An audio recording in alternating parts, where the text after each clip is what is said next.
Prêtre Shrek Ndondo. Artiste parodiste Chico Samuel. Botala déjà parodie na lingala. Weza kindo kite. Muda omeka olela ndenge na mulonga mboka.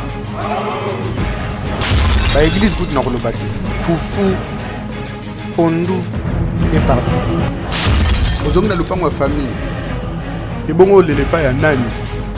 Nga par exemple na kona na banda les autres na ba camarades na famille na biso to la terre to no daka ba frites. Ola ba nuti mutunda ba fier vraiment dis-moi qu'est-ce qu'il y a. Na box ça quoi na likabu kaka pona olia saucisson. Soyez branchés ba lobi 2014 soko ça branché de ça débranché na division.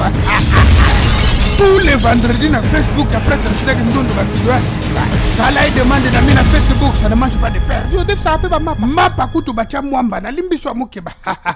Na pesi biloka rendez-vous na Facebook après Shrek Ndondo. On est ensemble.